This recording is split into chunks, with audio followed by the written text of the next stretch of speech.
Good morning. Tuesday, top-down analysis. Pero before tayo mag-top-down analysis, mag-candlestick tayo. Psychology. So, yung iba, marami talagang candlestick naman na pangalan. So, ang hirap naman din kasing pandaan. So, ang ginagawa ko na lang, binabase ko na lang sa katawan at saka sa week. Tulad na itong first candlestick na to na nakikita natin. Ito. This candlestick is green. Ibig sabihin, nag-open siya rito. Nag-close siya rito. Ayan. Ibig sabihin, from here, yung price, tumaas. Ayan. So, tapos dito, nag-close dito. Walang buntot. Sa taas, wala rin buntot sa baba. But if may buntot yan sa baba, ang nangyayari, pwedeng nag-open dito, bumaba, tapos tumaas. Pagdating dito, tumaas pa. Kaya nga lang, medyo hindi na kinapos na, bumaba uli. Then nag-close yung market dito. Pag may buntot, ganun na ibig sabihin nun. Pero pasimplihin natin, let's say may dalawang tao na nagtutulakan. Ang pangalan ng isa is seller. Ang pangalan ng isa is buyer. Yan. So sabi dito, start. Sabi niya, start. So ang ginawa ni buyer, tinulak niya si seller. Tumaas ng tumaas ng tumaas. Tapos nag-close dito. Yun yung una. Pero yung pangalawa naman, si buyer, tsaka si seller, start dito, sabi niya. Tinulak muna ni seller si buyer, kaya nagkabuntot. Pagdating dito, oops, sandali, sabi ni buyer, kaya kita. Tinulak ngayon ni buyer si seller. Hanggang pataas ng pataas ng pataas. Hanggang dito, ayun, tinulak pa, tapos bumaba uli. Ito na ngayon, yung price. So, ang huling galaw nito, bumaba ng konti. Pero, pag titingnan nyo yung body nito, kung para sa week, malakas to. So, strength candlestick. So, mas malamang ito, yung susunod na galaw nito, pataas pa din. The second candlestick, ganun din, nag-open dito. Then, may dalawa ulit again na nagtutulakan, si buyer at saka si seller. So ito, hindi man lang naitulak ni seller si buyer. Si buyer kagad, tinulak niya na kagad yung price. Pataas, pataas, pataas. Hanggang dito. But then, pagdating dito,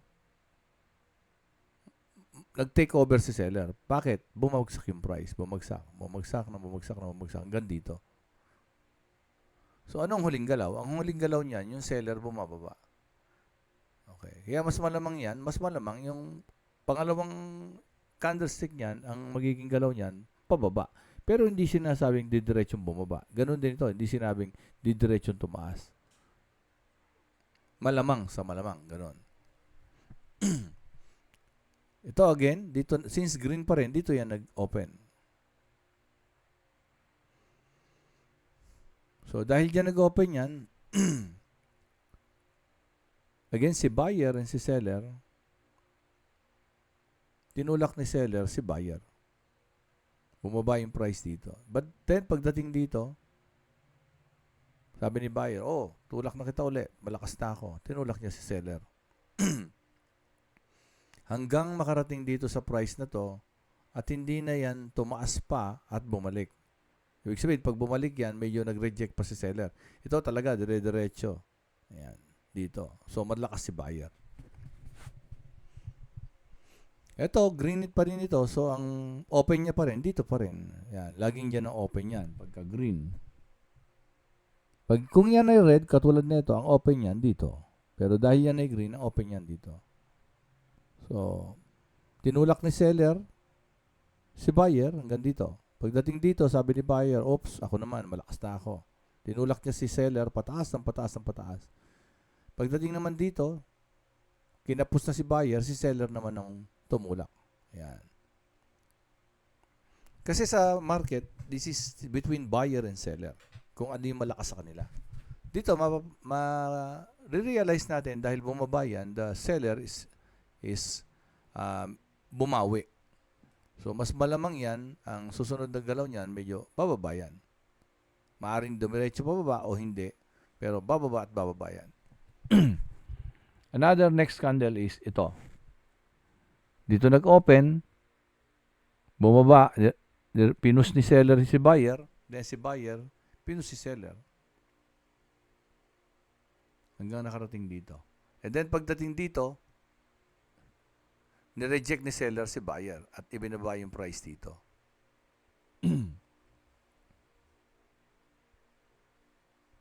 So, ganun yung galawan ng mga buyers and seller. Kaya lang dito ngayon, bakit siya tinawag na strength candle? Kasi nga, malaki yung body. Ito may body, pero may buntot sa taas. Since yung buntot sa taas is a rejection ng seller, so ito yung mga tinatawag na inverted hammer. Yan. At ang huling galaw na ito is seller. Seller is in control do sa bagsak na yon. Dito naman, ito yung tinatawag na hammer. Ito naman yung wick niya. So, yung wick, pagdating dito, buyers are in control kasi nga, itinulak nyo ulit yung seller pataas hanggat nakarating nga dito. This is a bullish candle. This is a bearish candle. O kahit green pa yung kanya. And then ito, indecision. Indecision. Bakit? Small ang body. Kaya lang, medyo may bias pa rin siya sa seller kasi nga, mahaba yung wick sa taas at mahikli sa baba. But still, this is a weak candlestick or indecision. Ito, indecision pa rin to, a weak candle. Yan. So, lalo na kung lumit yung katawan niya, no? Kaya nga lang, ang weak nito nasa baba, ang mas mahaba kaysa sa taas. So, medyo may pagka-control dito si buyer.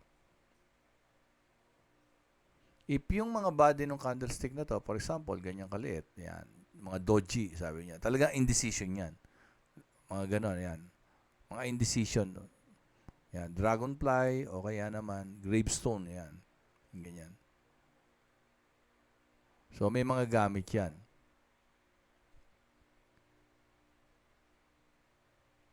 Okay, anong gamit niyan? 'Di ba? Katulad nitong nakikita nyo ngayon.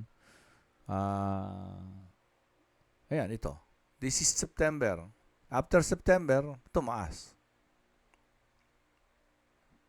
So, this is September. This is example of September. And then, ano itong nangyayari na to? This is an example of the second candle. Ibig sabihin, sellers are rejecting the price na tumaas at ibinababa niyang pilit. And ngayon, nasa almost end na tayo ng third week na tayo ng October, yung price bumababa, nag-create siya ng wick sa taas, ibig sabihin na sellers are getting stronger.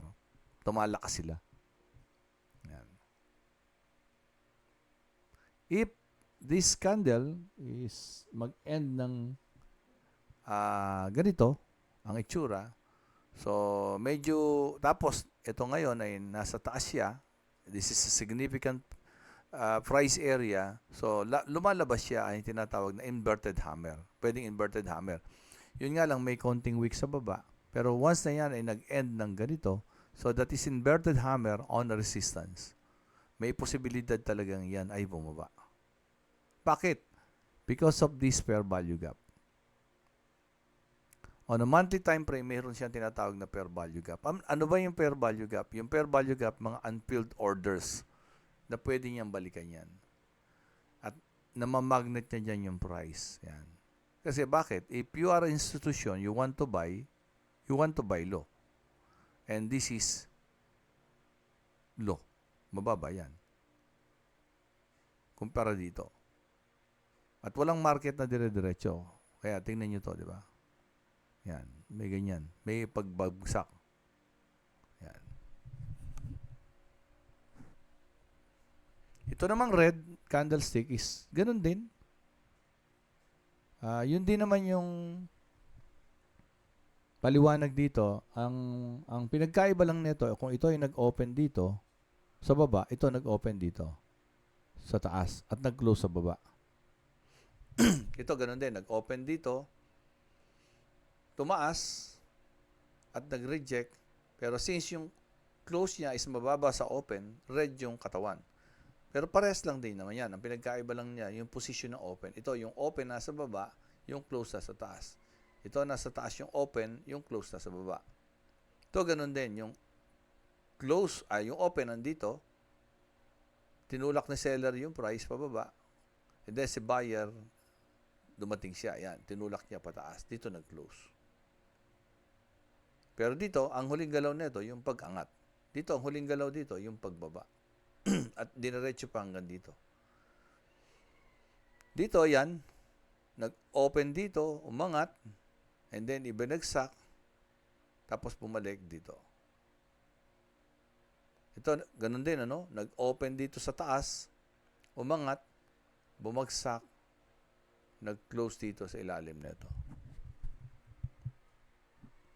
So, almost the same idea naman, ano?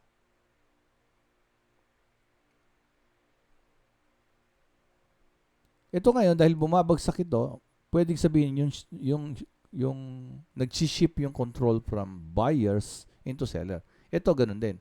Nag-ship yung control from buyers into seller. At nag-close pa nga hanggang baba. Ito, ganun din. Sellers in control, nag-ship naman siya sa pagiging buyer. Kaya nga lang, hanggang dito lang. Hindi siya nakaangat hanggang sa taas, katulad nito, para maging green. Ito, both of these candlesticks are indecision. Pwede rin kasing ito ay indecision. Pagka indecision, di alam kung saan pupunta. Ngayon, kung ikaw ay trader, ba't ka magte-trade dyan? Lalo na pag ganyan kalilit yung body. O kaya, lalo na yung maliliit. Sobrang liit na ganyan. Yan. Yan. Sa ngayon, ito yung candlestick again. May week na ganito. Ang tendency niyan, yung sellers are trying to push the price lower. Maybe because meron tayong tinatawag na FBG dito na pwedeng balikan. Pwedeng balikan, ha? Hindi ibig sabihin, babalikan na kaagad. Pero pwedeng balikan. Then, support and resistance, lagyan nyo ng support dito sa ilalim ng October. Gawin yung yellow. Ayan.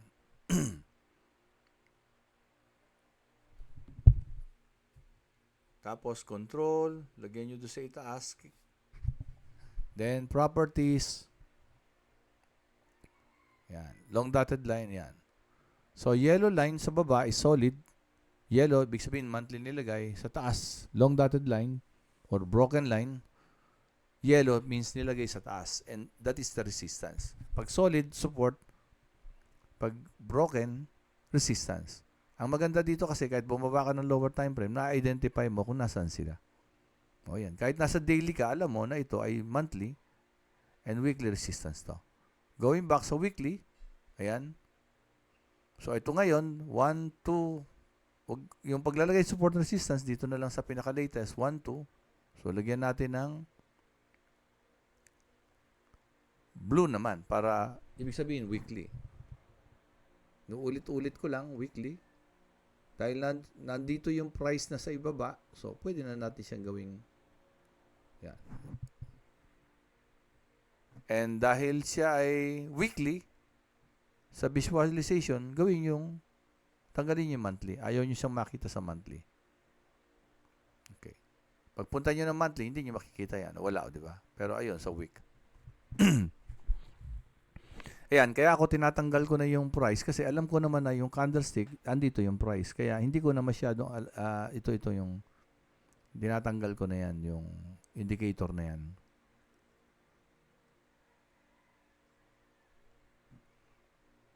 Properties, show trade levels. Show bid price pala. Ayan. Kita-kita ko ngayon yung blue line. And then dito, pwede rin ako maglagay dito. Pero andito yung price. Masyado nang malayo yan. Ang pwede kong gawin, ito.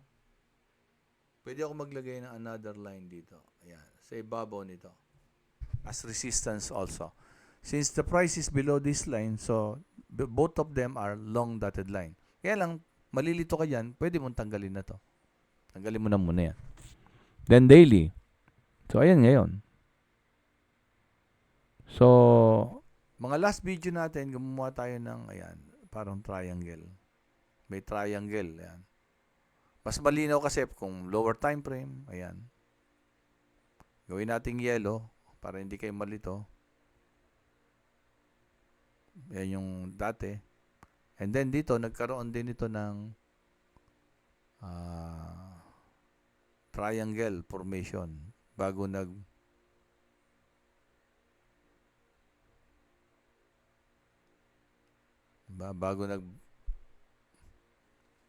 yan.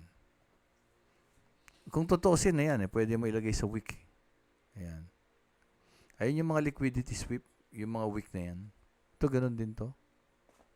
Tutuusin, ayan siya. Ayan siya. So, ito is these are just liquidity sweep. Ano ba yung liquidity sweep?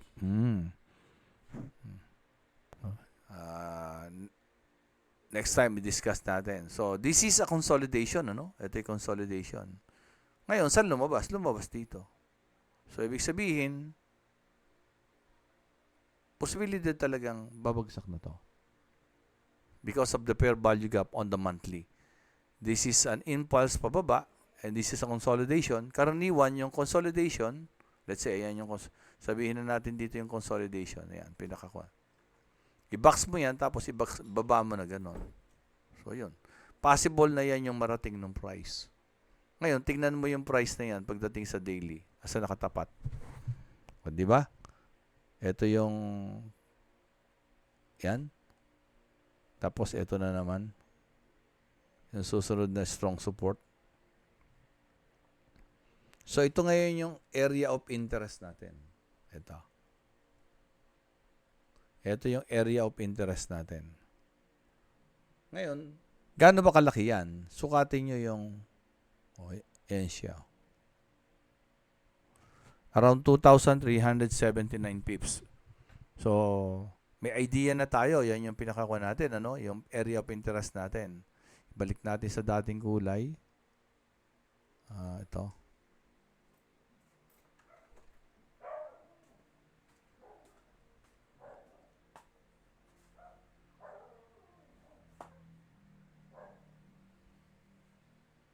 So, ngayon, baba tayo ng lower time frame. Ayan. Para medyo mas, ayan. At the moment, nag-breakdown siya. Breakdown. So, yung iba dyan, pwedeng magte-trade na. Pero kung ako sa inyo, hintayin nyo lang muna yung consolidation on the Asian session. Ayan. Kung mag-establish na Asian sessions na sideways, ayan. Or pwede rin hintayin natin na mag-break, na bumalik dito. Kung bumalik dyan, dito, pwede dito tayong mag-set ng sell. O kaya naman, pag nag-sideways, pwede tayo mag-set ng sell dyan, dito sa resistance. Kasi, kumbaga sa pattern, ito ngayon, nag-breakdown na. Ang bias natin dito, talagang malaki posibilidad na bababa. So, ang TP natin, TP, malamang dito. Ayan. But then again, walang sigurado, kaya pwede kang maglagay na stop loss dito somewhere here. Kung dito ka pumasok. Kung dito ka naman pumasok, lagay ka na stop loss dito. Ayan. Ulitin natin, ha? What if yung price bumalik? Ayan. Yung price bumalik mamaya dito. At dito nagkaroon ng consolidation. Ayan. So, at nag-breakdown dito uli ng maliit, pwede kang mag-sell dito, stop loss dito. Pwede kang TP dito, TP1 or TP2 dito. Pero if this price hindi siya umangat papunta doon, at dito nag-sideways na rito ng Asian, tapos nag-breakdown, pullback, ay nag-consolidate, bago bumaba, pwede na tayo mag-sell dito, pwedeng stop loss dito o dito, then TP dito. Pwede yan. So, observe nyo lang yung market, lalo na kung nasa lower time frame, baba kayo ng lower time frame, ayan, no? Kung maglalagay tayo ng moving average, for example, mag-insert tayo ng moving average, ayan, 20, ayan, ayan siya. Kung mapapansin nyo, unti-unting nagsa-sideways, ayan, maaaring didikit ito ngayon sa MA20 bago magbabounce pababa. Or pwede namang lagay pa tayo na isang MA.